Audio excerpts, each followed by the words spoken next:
नमस्कार YouTube family, आप सभी का स्वागत करता हूँ डेली करेंट अफेयर्स में। एग्रीकल्चर डिपार्टमेंट के लिए BCECE इसका फुल फॉर्म होता है Bihar combined entrance competitive examination. ठीक है, एग्जामिनेशन।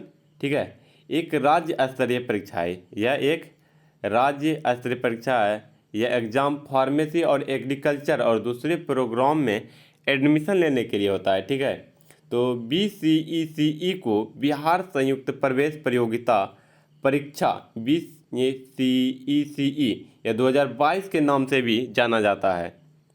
यह एक प्रसिद्ध राज्य स्तरीय परीक्षा है जिसका आयोजन बिहार संयुक्त राज्य प्रवेश परीक्षा परिषद में BCECEB यानी बिहार बोर्ड कराया जाता है। ठीक है, तब परीक्षा में भाग में आयोजित कौन कराता है? तो BCECEB यानी बिहार बोर्ड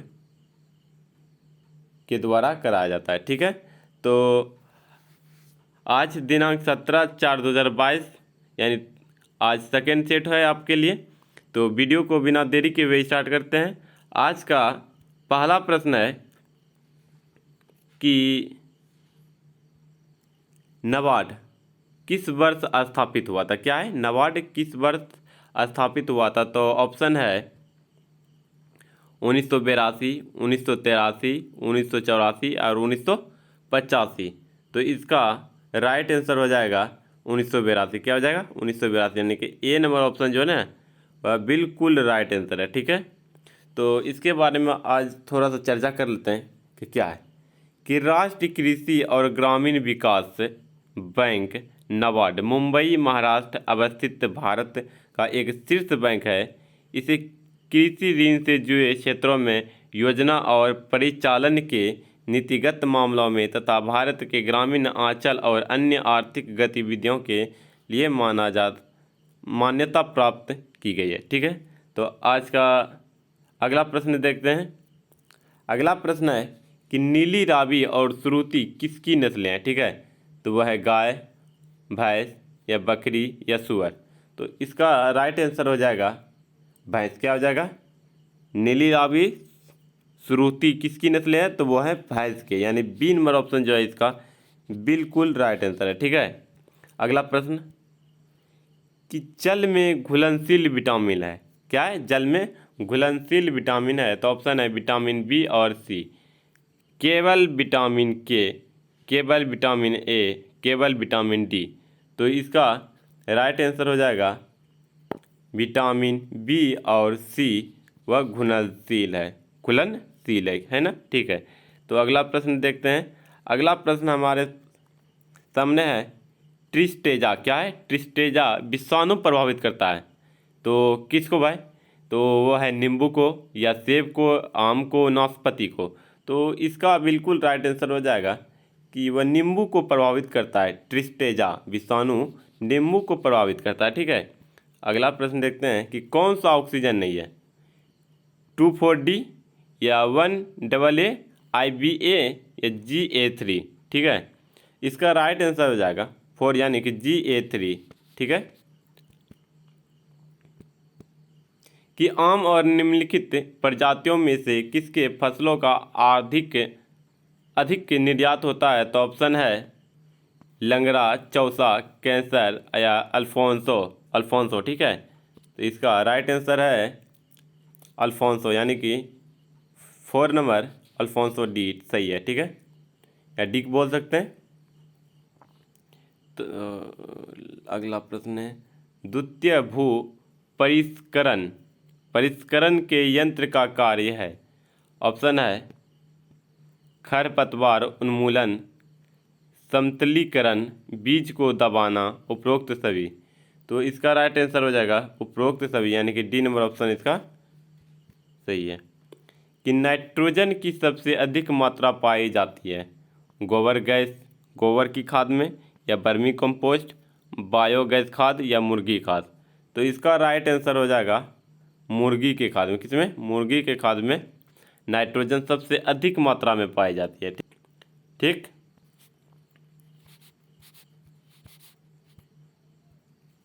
कि सफ़ेद तिल में तेल की मात्रा होती है। ठीक है, सफ़ेद तिल में तेल की मात्रा होती है। तो ऑप्शन देख लेते हैं, 40%, 42%, 45% या 50%, 52%। तो इसका राइट आंसर हो जाएगा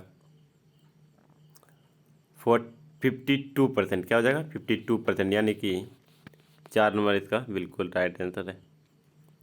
राजस्थान का भौतिक क्षेत्रफल कितना है? राजस्थान का भौतिक क्षेत्रफल कितना है? ऑप्शन है 3,42,239 वर्ग किलोमीटर, या 3,42,229 वर्ग किलोमीटर, 2,34,239 वर्ग किलोमीटर, या 2,34,249 वर्ग किलोमीटर। इसका जो बिल्कुल राइट आंसर हो जाएगा 3,42,239 वर्ग किलोमीटर, यानी कि ए नंबर ऑप्शन सही है। विद्युत आवेश का एसआई मात्रक एकक है, ठीक है। तो ऑप्शन है एम्पियर, कूलाम, ESU या केल्विन। ठीक, इसका राइट आंसर हो जाएगा कूलाम। क्या हो जाएगा? कूलाम, यानी कि बी नंबर ऑप्शन सही है। किस फ़ारेनहाइट पर सेल्सियस का मान समान होगा? Option A 0 degree F, 40 degree F, -40 degree F, 60 degree F। तो इसका राइट आंसर हो जाएगा -40 डिग्री F। क्या हो जाएगा? -40 डिग्री F।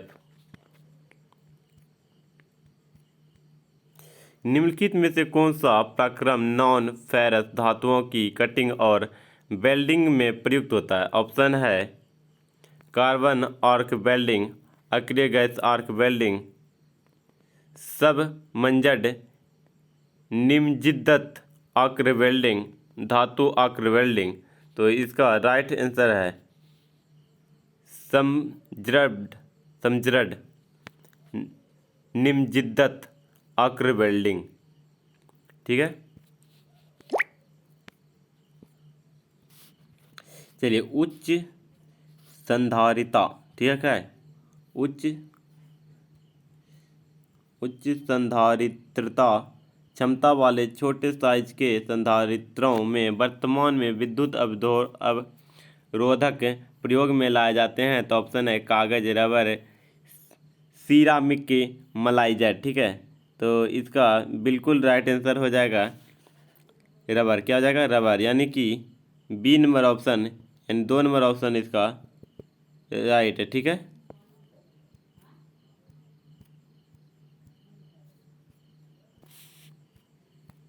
चलिए अगला प्रश्न देखते हैं। अगला प्रश्न है 15 नंबर कि किस द्रव्य में, ठीक है, किस द्रव्य में एक निश्चित बिंदु पर दबाव निम्न में से किस पर निर्भर नहीं करता है? ठीक है, तो ऑप्शन जल्दीबाजी देख लेते हैं। ठीक है, दिन का समय, ठीक है, रात, दोपहर या सुबह, मुक्त सतह से दिए गए बिंदु की गहराई, या द्रव्य का घनत्व, गुरुत्वीय त्वरण। तो इसका बिल्कुल राइट आंसर हो जाएगा एक, यानी कि दिन का समय, ठीक, रात, दोपहर या सुबह। ए नंबर ऑप्शन इसका राइट आंसर है। ठीक, चलिए स्कूटर इंजन में सिलेंडर, ठीक है, लिखा हुआ है स्कूटर इंजन में सिलेंडर भित्ति किसके द्वारा चिकनाई जाती है? तो ऑप्शन है दाब स्नेहन, ठीक है, स्नेहन प्लग, या ईंधन के साथ मिलते हैं तेल, सिलेंडर को चिकनाने की ज़रूरत नहीं होती है। तो कौन सा ऑप्शन सही है? ऑप्शन देखेंगे, ऑप्शन चारों देख लिए, तो इसका राइट आंसर हो जाएगा ईंधन के साथ मिलते हैं तेल। किसके साथ मिलते हैं तेल? ईंधन के साथ। ठीक है, तो अगला प्रश्न है कि किरणों का लंबवत रखे प्रति इकाई क्षेत्रफल प्रति सेकंड पर आपतित प्रकाश की मात्रा कही जाती है? तो ऑप्शन देखिए, कैंडल पावर, डायोप्टर, या ल्यूमन, या दीप्ति तीव्रता। ठीक है, तो इसका बिल्कुल राइट आंसर क्या हो जाएगा? Candle power. क्या हो जाएगा? कैंडल पावर, एक नंबर ऑप्शन इसका राइट है। ठीक है, उष्मा ऊर्जा से विद्युत ऊर्जा को मापने के यंत्र को कहते हैं बैरोग्राफ, डायनमो, या डायनमोमीटर, या वोल्टमीटर। ठीक है, तो इसका राइट आंसर हो जाएगा वोल्टमीटर। क्या हो जाएगा? वोल्टमीटर, यानी कि 4 नंबर है, यानी इसका बिल्कुल राइट आंसर है। तो मुक्त पिस्टन इंजन का प्रयोग होता है, ठीक है, खनन अधिष्ठापन में, या गैस टरबाइन में, अधिभ्रन प्रत्यागामी इंजन में, उपरोक्त में से कोई नहीं। ठीक है, तो इसका बिल्कुल राइट आंसर हो जाएगा 3, यानी कि अधिभरण प्रत्यागामी इंजन में। ठीक है, यानी 3 नंबर इसका बिल्कुल राइट आंसर है। ठीक, तो एक पेट्रोल इंजन की लगभग क्षमता होती है, ठीक है, 20% या 40%, 70%, 90%, ठीक है। तो इसका बिल्कुल राइट आंसर हो जाएगा, क्या हो जाएगा, 70% यानी हो जाएगा, ठीक है। नेक्स्ट, कि निम्न में से कौन एक तत्व है, ठीक, मानिक, नीलम, पन्ना, हीरा। इसका राइट आंसर होगा हीरा। क्या हो जाएगा, राइट आंसर हो जाएगा हीरा। नाभिक के रिएक्टर के विनिर्माण में निम्नलिखित में से कौन सा तत्व अनिवार्य है, ठीक है, कोबाल्ट, प्लूटोनियम, जोकोनियम या टंगस्टन, जोकोनियम या टंगस्टन, ठीक है। ये चारों ऑप्शन में से कौन सा सही है, वह है जोकोनियम। क्या होगा आंसर, इसका राइट आंसर जोकोनियम, यानी कि 3 नंबर ऑप्शन इसका बिल्कुल सही है। निम्नलिखित में से किस पदार्थ में ऊर्ध्वापातन होता है, कैम्फर, बर्फ, मोम, इथाइल अल्कोहल। तो इसका राइट आंसर हो जाएगा एक, यानी कि कैम्फर, ठीक है। किसी गैस का आयतन स्थिर ताप पर 20% करने के लिए उसका दाब बढ़ाने या दाब करने के लिए उसका दाब कितना प्रतिशत बढ़ जाएगा, ठीक है। तो वह ऑप्शन दिया गया है 20%, 25%, 30% और 40%, ठीक है। तो इसका राइट आंसर जो होगा वह राइट आंसर हो जाएगा 25% बढ़ना होगा। कितना होगा, 25%, ठीक है। बढ़ते हैं नेक्स्ट की ओर। पसीने में होता है जल, और क्या होता है, जल के साथ क्या होता है, सिट्रिक अम्ल होता है या दुग्धामल होता है या नमक होता है या बिगेनार होता है, ठीक है। तो इसका राइट आंसर हो जाएगा क्या, राइट आंसर हो जाएगा नमक होता है। क्या हो जाता है, पसीने में नमक, ज़्यादातर नमक ही पाया जाता है, ठीक है। तो इसका राइट आंसर नमक होगा। कि सभी अम्लों में से सबसे अधिक समान तत्व, ठीक है, हाइड्रोजन, क्लोरोफिल, ऑक्सीजन, गंधक। तो इसका राइट आंसर हो जाएगा हाइड्रोजन। क्या हो जाएगा, हाइड्रोजन, यानी कि ए नंबर ऑप्शन इसका बिल्कुल राइट है, ठीक। नैनो टेक्नोलॉजी आणविक स्तर पर उत्पादन है अथवा पूर्ण शुद्धता के साथ परमाणु अथवा अणु जितनी नहीं वस्तुओं, पुर्जों तथा यंत्रों का उत्पादन करना। इस कार्य के लिए पदार्थों के मापन हेतु नैनोमीटर मापने का प्रयोग किया जाता है। नैनोमीटर एक मीटर है, डैश वहाँ भाग, किसका भाग, डैश वहाँ। तो 10.6 भाग या 10.8 भाग या 10.9 भाग या इनमें से कोई नहीं, ठीक है। तो इसका राइट आंसर हो जाएगा 10.9 भाग, ठीक, यानी कि 3 नंबर ऑप्शन इसका बिल्कुल राइट आंसर है, ठीक है। बढ़ते हैं अगले कदम की ओर। तो अम्ल वर्षा होती है, क्या वर्षा होती है, अम्ल वर्षा होती है। तो ऑप्शन है कारखानों से या पेट्रोलों से, कोयला जलने से या लकड़ी से। तो इसका जो राइट आंसर है वह है कारखानों से अम्ल वर्षा होती है। कहाँ से, कारखानों से।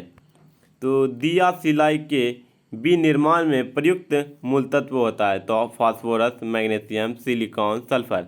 तो इसका राइट आंसर हो जाएगा फास्फोरस। क्या हो जाएगा, फास्फोरस से विनिर्माण प्रयुक्त मूल तत्व होता है दिया सिलाई के लिए, ठीक है।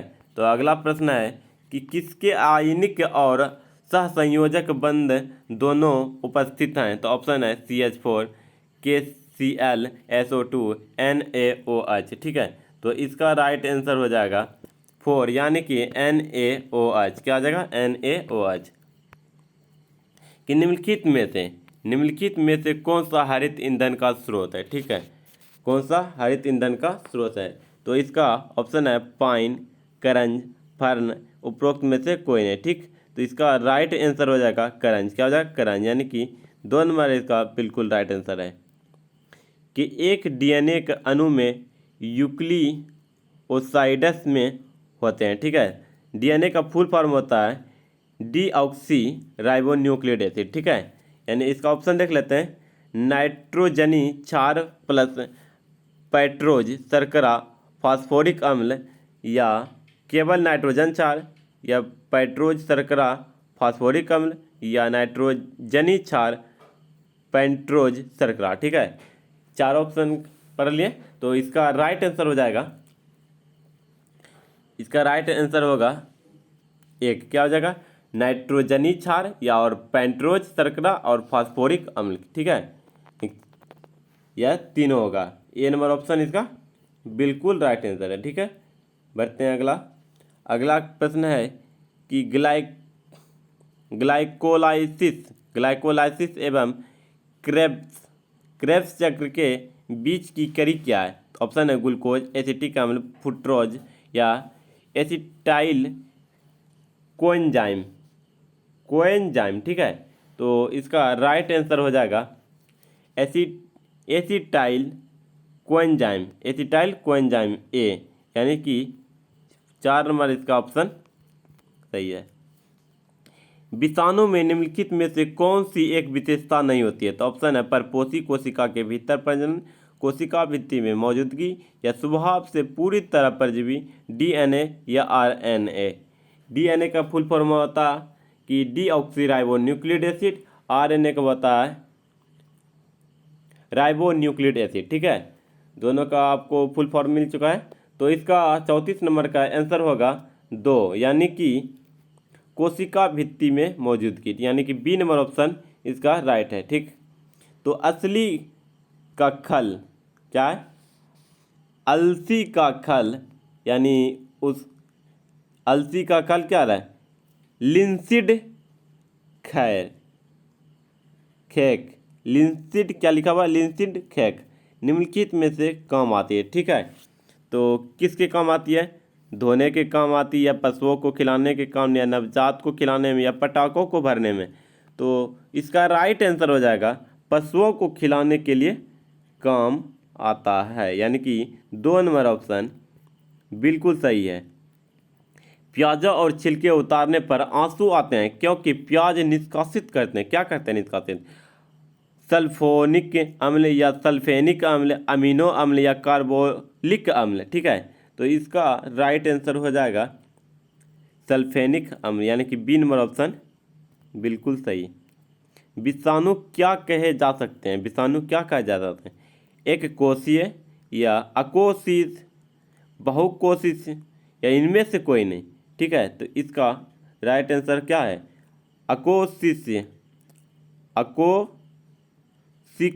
अकोशिकीय, यानी कि 2 नंबर ऑप्शन इसका बिल्कुल सही है। मनुष्य की आंत में कौन सा जीवाणु पाया जाता है? मनुष्य की आंत में कौन सा जीवाणु पाया जाता है? विब्रियो कैलोरी, बेसिलस या इश्चोरिचिया कोलाइल। ठीक है, जेंथोमोनस क्या है? जेंथोमोनस। तो इसका राइट आंसर हो जाएगा इस्चीरिया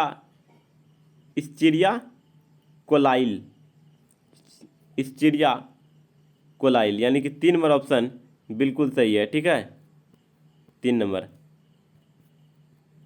कि घरेलू धूल में वह क्या है? जोदमा पीड़ितों का पेंशन करता है, क्या है? जोदमा पीड़ितों का पेंशन करता है। तो ऑप्शन है रसायन जो धूल में विद्यमान हो, या धूल में वो कार्बनिक कण, या बारूदी धूल की नमी। ठीक है, तो इसका राइट आंसर होगा धूल में वो कार्बनिक अम्ल कण, यानी कण। ठीक है, धूल में वो कार्बनिक कण। आज का लास्ट क्वेश्चन है कि नवजात बछड़े को किस यानी सीख पिलाना चाहिए क्योंकि इसमें होता है विटामिन डी, कैल्शियम, एंटीबॉडीज या मैग्नीशियम? तो इसका राइट आंसर हो जाएगा 3, या एंटीबॉडीज। क्या होगा? एंटीबॉडीज। पूछा गया है नवजात बछड़े को खीस पिलाना चाहिए क्योंकि इसमें होता है एंटीबॉडीज। ठीक है, अगर आपको हमारा ये हेल्पफुल वीडियो आपको प्रभावित करता हो तो आप वीडियो को फुल वॉच करें। ठीक है, और बिल्कुल फ्री वॉच करें, 100% लाभ लें, और हमारे तरफ से आप सभी को ढेर सारी शुभकामनाएं BCECE एग्रीकल्चर के लिए। थैंक यू फॉर वॉचिंग, धन्यवाद।